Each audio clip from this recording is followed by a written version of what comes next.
পাহাড়ি বাঁশবাগানের বাঁশ কেটে এক চমৎকার ব্রিজ তৈরি করল মালয়েশিয়ান যুবক মাজিদ। পাহাড়ি এই বাঁশবাগান তার খুবই পছন্দ, কিন্তু অত্যাধিক মাত্রায় বিষাক্ত পিঁপড়ে থাকায় সে এই বাগানে বসে সময় কাটানো বা বই পড়ার মতো কাজগুলো করতে পারে না। হঠাৎ তার মাথায় আসলো একটা চমৎকার আইডিয়া। আপনারা জানেন, ইতিপূর্বে কোরআনে বর্ণিত পাহাড়ি ঘর নির্মাণের প্রক্রিয়া মাজিদ দেখিয়েছিল। ধর্মপ্রাণ মাজিদ প্রতিনিয়ত কোনো না কোনো পদ্ধতি মানুষকে শেখায় কিভাবে প্রকৃতির মধ্যে টিকে থাকতে হয়। এই ব্যাম্বো ব্রিজ নির্মাণের শুরুতেই আমরা দেখতে পাই অসমতল বাঁশ বাগানের নির্ধারিত বেশ কিছু বাঁশের অগ্রভাগ সে কেটে নেয়। মনে রাখতে হবে, তার ব্রিজ হবে সমতল, কিন্তু বাঁশ বাগানটি হচ্ছে অসমতল একটা পাহাড়ি অঞ্চল। তাই তো এক একটি বাঁশকে এক এক উচ্চতায় কেটে সেগুলোকে নির্ধারিত দূরত্বে সমান্তরালভাবে খণ্ডিত করল। ব্রিজের মূল কাঠামো তৈরিতে মজবুত বাঁশের গোড়াগুলোকে পাহাড়ি বাঁশের বাকল দিয়ে শক্তপোক্তভাবে বেঁধে দিল। তার এই ব্রিজের মূল কাঠামোটা 100% স্ট্রেট না, কিছুটা সি শেপে তৈরি করা হয়েছে। ব্রিজের মূল কাঠামোর প্রত্যেকটা অংশই মজবুত বাঁশের ফ্রেমের উপরে তৈরি করা হয়েছে। সেগুলোকে সমান্তরালভাবে বেঁধে শুরু হয়ে গেল ব্রিজের পাটাতন তৈরির কাজ।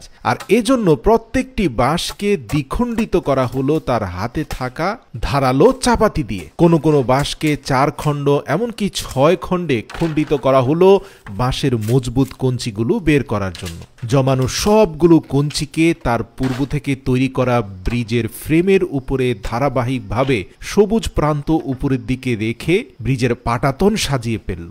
সবুজ বনে একেবারে প্রকৃতি থেকে নির্মিত বাঁশের সবুজ ব্রিজ দেখতে এক কথায় অসাধারণ। মাজিদ পুরো ব্রিজে বাঁশের কঞ্চিকে সমান্তরালভাবে সাজিয়ে সবুজ ব্রিজের প্রত্যেকটা কঞ্চিকে আলাদা অন্য আরেকটি বাঁশের ফ্রেমে মজবুত বাঁশের বাকল দিয়ে শক্তপোক্তভাবে বেঁধে দিল। মাজিদের প্রতিটি কাজে অত্যন্ত গোছানো এবং ধৈর্যের সাথে এই কাজগুলো করে। মাজিদ তার এই কাজগুলোর মাধ্যমে ব্যক্তিগত জীবনে সফলতার পথ মানুষকে দেখায়। কোনো মানুষ যদি ধৈর্যের সাথে একাগ্র চিত্তে নিজের গোলের দিকে এগিয়ে যায় এবং অলসতা মুক্ত ধারাবাহিকতা মেনটেন করতে পারে, তাহলে সে যা পরিকল্পনা করেছে সে চূড়ান্ত লক্ষ্যে অবশ্যই সে পৌঁছাতে পারবে।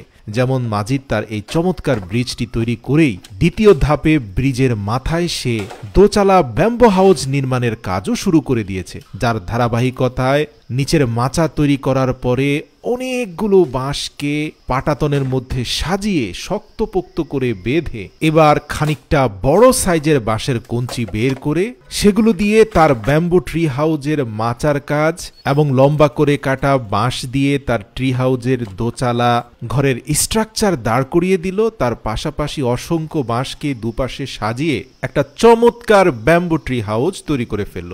শুধু তাই নয়, এই ট্রি হাউজের দুই পাশে বাঁশের বেড়াও দিল এবং খালি থাকা অংশগুলো ছোট ছোট বাঁশের স্টিককে চমৎকার ডিজাইনে সাজিয়ে দিয়ে একটা বাঁশের দরজা লাগিয়ে দিল তার এই ঘরটাতে।